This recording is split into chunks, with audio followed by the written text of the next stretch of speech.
Evo Morales renunciou ao cargo de presidente da Bolívia. Após Morales anunciar que tinha sido eleito no primeiro turno, a população tomou as ruas do país para protestar contra a fraude na eleição. A fraude foi denunciada também pela Organização dos Estados Americanos. Conforme os protestos dos cidadãos se estenderam e a fraude ficou evidente, as polícias de 6 dos 7 departamentos do país entraram em motim, recusando-se a reprimir o povo nas ruas. Em seguida, o comandante do exército também declarou que o exército não agiria contra o povo, que é seu verdadeiro chefe. Evo Morales já havia completado 2 mandatos na presidência do país e, de acordo com a Constituição, não poderia concorrer a um terceiro. Para tentar mudar a lei, Morales fez um plebiscito e perdeu. Ainda assim, o Tribunal Eleitoral permitiu sua candidatura e participou da suposta contagem de votos que resultou no anúncio de uma vitória no primeiro turno.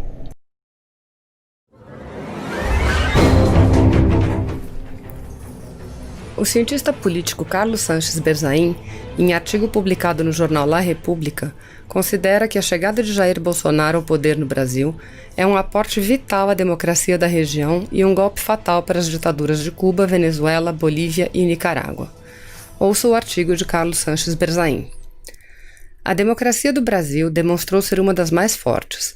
Seu sistema de justiça investigou e processou a corrupção de alcance mundial Lava Jato, com resultados como a prisão do ex-presidente Lula. Seu poder legislativo tirou Dilma Rousseff da presidência através de um impeachment constitucional. A liberdade de imprensa e um sistema eleitoral confiável. Em crise, mas com vigor institucional, o Brasil indica que seu próximo presidente, Jair Bolsonaro, oferece um aporte vital para a democracia no Brasil e nas Américas. Os resultados eleitorais ratificam, como responsável pela crise do Brasil, a ação criminosa do Partido dos Trabalhadores. Os governos do PT usaram dinheiro brasileiro como créditos a outros governos para que construtoras brasileiras realizassem obras no exterior, com bilhões de dólares de sobrepreço, subornos e outros delitos, destinados a expandir e sustentar o grupo ditatorial do socialismo do século XXI, ou castrochavismo, como expressão de poder do Foro de São Paulo. Para o estabelecimento das ditaduras do século XXI nas Américas, o dinheiro veio do petróleo da Venezuela, mal utilizado por Hugo Chávez. Com a chegada do PT ao governo do Brasil, agregaram a corrupção, através do sistema de obras revelado pela Lava Jato e sua denominação mais importante, a Odebrecht. A terceira fonte é o narcotráfico, com as Farc da Colômbia, os sindicatos cocaleiros de Evo Morales na Bolívia e redes transnacionais vinculadas ao terrorismo, que marcam as ditaduras da Venezuela, Cuba, Bolívia e Nicarágua como narcoestados. Ao petróleo venezuelano, corrupção do PT e narcotráfico, como 3 principais fontes de financiamento do castrochavismo, há que se agregar, como apoio direto à ditadura de Cuba, os contratos de médicos escravos e outros setores que incluem segurança, implementados no Brasil pelo PT, na Venezuela por Maduro, na Bolívia por Morales, no Equador com Correa, na Nicarágua com Ortega e em outros países. Estas são algumas das razões pelas quais a propaganda das ditaduras do castrochavismo pinta Bolsonaro como demônio. A chegada de Jair Bolsonaro à presidência do Brasil é letal para as ditaduras de Cuba, Venezuela, Bolívia e Nicarágua, já que acelera sua queda e impulsiona a restauração democrática em toda a região. Internamente, Bolsonaro prosseguirá com os avanços da Lava Jato, investigando a organização criminosa do PT e do Foro de São Paulo, com maiores efeitos na limpeza e na renovação das lideranças brasileiras. Está em seu programa a proteção do território e da população contra a avalanche de tráfico de cocaína proveniente da Bolívia e da Venezuela para suprimir o dano mortal que causam ao povo e à economia brasileiros. Até agora, a política externa do Brasil em relação ao PT e Odebrecht na região foi entregar informação de governo a governo, e assim, os regimes de Cuba, Venezuela, Bolívia, Nicarágua e Equador permanecem impunes, já que os próprios implicados receberam e controlam a informação. Esta farsa vai terminar, e os Castro, Maduro, Correa, Morales e Ortega ficam em evidência com o crime organizado amparado na política e nos governos que esgrimem falsamente os princípios da soberania e da autodeterminação para encobrir seus delitos. Os cerca de 13.500 escravos cubanos que trabalham no Brasil no sistema Mais Médicos, ao qual o deputado Bolsonaro sempre se opôs, recebem aproximadamente 1/4 do salário que o Brasil paga. e a ditadura cubana se apropria do restante.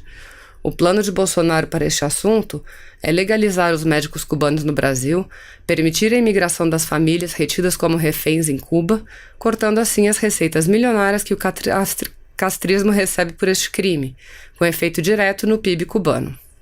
O aporte de Bolsonaro, que o candidato do PT não poderia trazer à democracia no Brasil e em toda a América é a revelação pública e plena do sistema de crime organizado transnacional do PT, Castro, Chaves, Odebrecht, até agora encoberto, que implica Castro, Chaves, Maduro, Correia, Morales, Ortega e seus cúmplices, a proteção do Brasil contra o narcotráfico e o fim da exploração de médicos escravos cubanos. Se você apoia Jair Bolsonaro, curta este vídeo. Manifeste a sua opinião e compartilhe para que a vontade do povo brasileiro seja conhecida. Inscreva-se no canal para ter acesso gratuito ao nosso conteúdo. Uma produção Folha Política.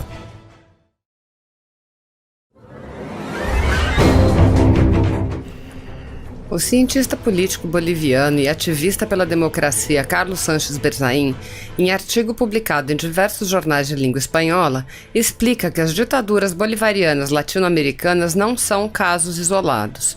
Para Berzain, trata-se de um grupo transnacional estruturado que, sob o comando de Cuba, vem tomando poder na América Latina. O cientista político alerta que, se o verdadeiro inimigo não for reconhecido, a derrota será certa. Ouça o texto de Carlos Sánchez Berzain. Cuba, Venezuela, Nicarágua e Bolívia estão sob o jugo de ditaduras do mesmo grupo. A comunidade internacional trata cada caso em separado, como individual e isolado, enquanto a realidade demonstra que são ditaduras que integram um grupo controlado por Cuba. Para recuperar a democracia, é vital a identificação certa do inimigo, que não se reduz ao ditador local. Trata-se de reconhecer e combater o grupo transnacional estruturado que opera sobre cada país afetado e sobre todos em conjunto. O reconhecimento das ditaduras foi e é penosamente tardio por parte de governos democráticos, organismos internacionais e até da imprensa.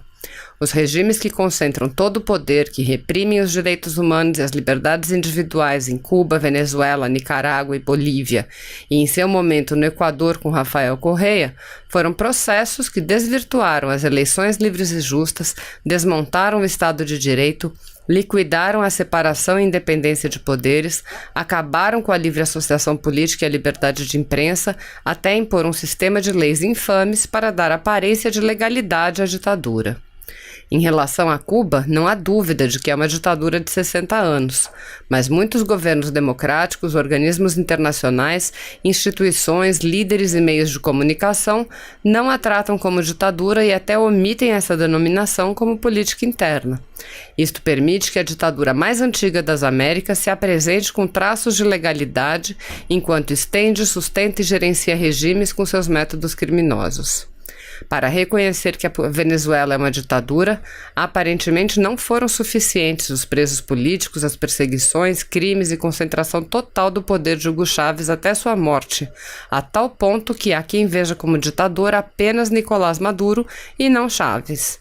Venezuelanos e membros da comunidade internacional indicam que Maduro será ilegal se tomar posse como presidente no dia 10 de janeiro, quando na verdade ele é ilegal e ilegítimo desde que tomou o poder, como provam 4 informes da OEA e a Carta Democrática Interamericana, ativada há anos: massacres públicos, assassinatos políticos filmados e transmitidos, presos políticos, torturados, exilados, crise humanitária, narcoestado e mais. A ditadura de Daniel Ortega e Rosário Murillo na Nicarágua é visível para o mundo desde abril de 2018, com os massacres que assassinaram cerca de 500 pessoas, feriram mais de 2.500, prenderam milhares e torturaram um número indeterminado. A ditadura já tem vários anos, desde quando Ortega fraudou, controlou todos os poderes, acabou com o Estado de Direito, usou os tribunais de justiça para sua eleição indefinida, tirou opositores do Congresso e mais. Agora, antes tarde do que nunca, discute-se a aplicação da Carta Democrática Interamericana e os ditadores gritam democracia. Insistem em ver a Bolívia fora do grupo de ditaduras e insistem no eleitoralismo manipulado de Evo Morales. Assim como na Venezuela e na Nicarágua, com falsificações, crimes e massacres, Morales liquidou a República e a suplantou por um Estado plurinacional, impondo sua Constituição, a qual descumpre ao desconhecer o referendo de 21 de fevereiro de 2016, que disse não mais reeleições. É candidato porque tribunais controlados por ele permitem reeleição indefinida como seu direito humano. Presos políticos, mais de 20 massacres, mais de 1.200 exilados, greves de fome, denúncias no Tribunal Internacional de Haia, a Comissão Interamericana. Insistem em ver a Bolívia fora do grupo de ditaduras e insistem no eleitoralismo manipulado de Evo Morales. Assim como na Venezuela e na Nicarágua, com falsificações, crimes e massacres, Morales liquidou a República e a suplantou por um Estado plurinacional, impondo sua Constituição, a qual descumpre ao desconhecer o referendo de 21 de fevereiro de 2016, que disse não mais reeleições. É candidato porque tribunais controlados por ele permitem reeleição indefinida como seu direito humano.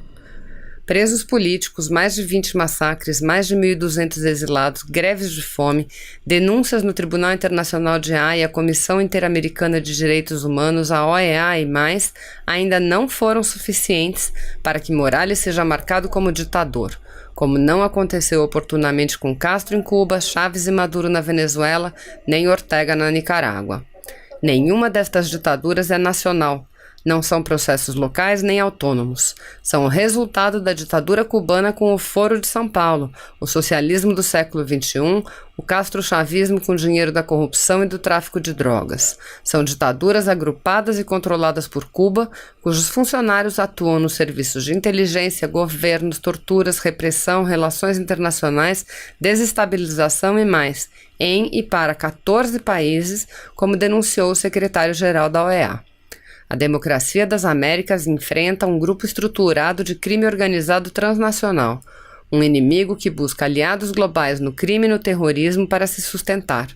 Não se pode continuar tratando a ditadura de Cuba à margem do que ocorre nas e com as ditaduras de Venezuela, Nicarágua e Bolívia e vice-versa, e a todas e cada uma sem reconhecer que são integradas e articuladas. Quem errar ao identificar seu inimigo será derrotado. Se você apoia Jair Bolsonaro, curta este vídeo. Manifeste a sua opinião e compartilhe para que a vontade do povo brasileiro seja conhecida. Inscreva-se no canal para ter acesso gratuito ao nosso conteúdo. Uma produção Folha Política.